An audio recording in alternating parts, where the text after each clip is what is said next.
The hard-boiled detective was once a staple of primetime TV. Even their names screamed action. Mannix, Kojak, Cannon. And every week, you could always count on several things. They'd bust a few heads, get into a car chase, break some rules, and finally solve their case. And it always wondered, we're here to carry on that tradition. Huh? Okay, the last fight I got into was probably a shoving match back in the 6th grade. And no car chases, but I did battle for a parking spot at Target during a Black Friday sale once. And when it comes to breaking rules, look, I have no problem wearing white after Labor Day, okay? And as for solving the case, well, hey, that's what we're all about here. Solving life's little mysteries, one weird question at a time. So if you're ready for a little hard-boiled, no rules, going off the reservation detective action, you've come to the right place. Welcome to the podcast that answers some of the questions you've always wondered about. It's the Always Wondered podcast. Hi, I'm Rick Peterson. Thanks for joining us. All right, how many times have you seen this? You're at the dinner table and someone accidentally knocks over the salt shaker. Nobody move. I just spilled salt. Then, in a panic, they take a pinch of salt and fling it over their shoulder. Disaster averted. So have you always wondered why we throw salt over our shoulder after spilling it? For the answer, we go back thousands of years to a time when salt was rare and extremely valuable. Historically speaking, salt was the original Bitcoin. Yeah, it kind of was. In early history, it was even used as currency. This weekend only at the Augustus Used Chariot Emporium. All chariots on the lot are marked down 2 cups of salt. So when you spilled salt, you weren't just being clumsy. You were wasting something precious. And here's the kicker. Opening the door to bad luck. Oh, look, you just spilled salt. And this was not step on a crack bad luck. This was, oh no, the devil is nearby bad luck. Yep, that's me, lurking over your left shoulder. And why the left shoulder specifically? Closer to the heart. Prime real estate. So according to ancient superstition, throwing salt over your left shoulder would blind the devil and thwart his efforts. Ow, my eyes! It burns! And for an idea of just how deeply rooted this custom is in our culture, we look to Da Vinci's painting of the Last Supper, where Judas is depicted knocking over a salt container. So this is a powerful superstition that has been passed down for generations.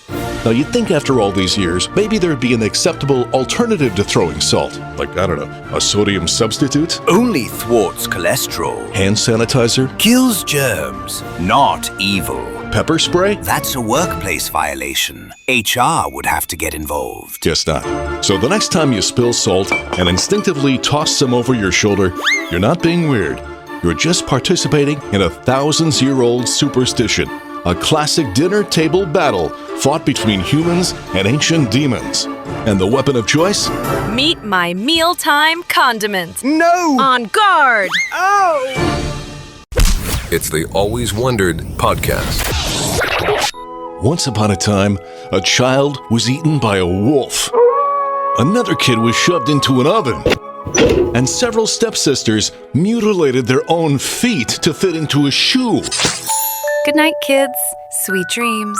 Yeah, in case you haven't guessed where we're going with this one, have you always wondered why fairy tales were so gruesome? I mean, if you ever read the original Grimm's fairy tales, something like Little Red Riding Hood makes Saw look like a Disney sing-along.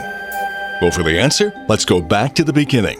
Before fairy tales were printed in colorful books and read at bedtime, they were oral stories, usually told around a fire in medieval Europe, where life expectancy was short, wolves were real, and forests were basically nature's version of a crime scene. Wander too far into the woods, children, and thou may get super murdered. So fairy tales were essentially survival guides disguised as stories. Now, fast forward to the early 1800s. Meet Jacob and Wilhelm, the Brothers Grimm. They didn't write the stories, they collected them. And instead of softening them, they said, Let's lean into the nightmare. So we basically got the unedited director's cut. For instance, in the original Cinderella, the stepsisters slice off their toes and heels to fit into the glass slipper. And birds later peck out their eyes. And they all lived happily ever after. The end. So just why were these stories so horrifying? Simple answer: fear. because nothing says don't talk to strangers like, And then the wolf ate her grandmother. back then childhood was not a magical time. It was a dangerous world, so kids heard stories about ovens full of children.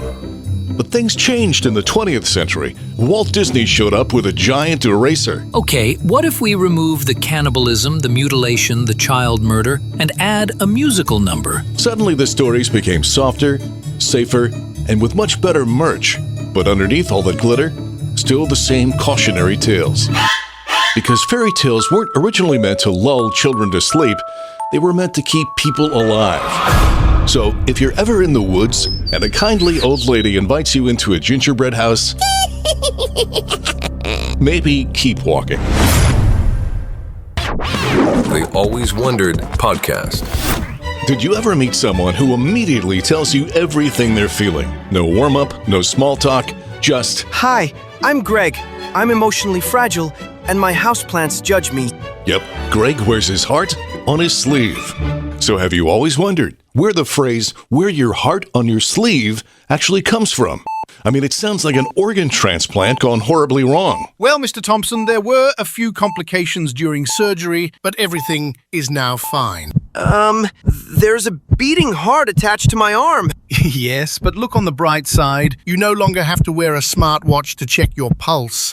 For the answer, we once again go back to the Middle Ages, where knights competed in jousting tournaments to impress noble ladies. And sometimes, a lady would give her chosen knight a token of affection, like a ribbon, scarf, a piece of fabric, that he would tie to his sleeve so everyone could see who he was fighting for. This joust is for Lady Gertrude, also for honor, and also for the free snacks afterwards. The knight was, in essence, advertising his open feelings. We like to refer to it as a medieval Facebook status update. Now fast forward a bit, Shakespeare used the phrase in Othello, and it stuck.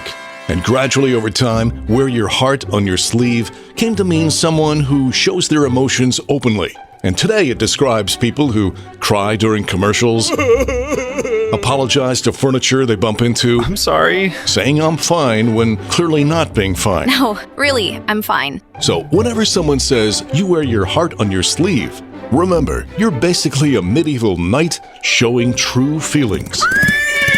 Just be careful not to take a lance to the midsection.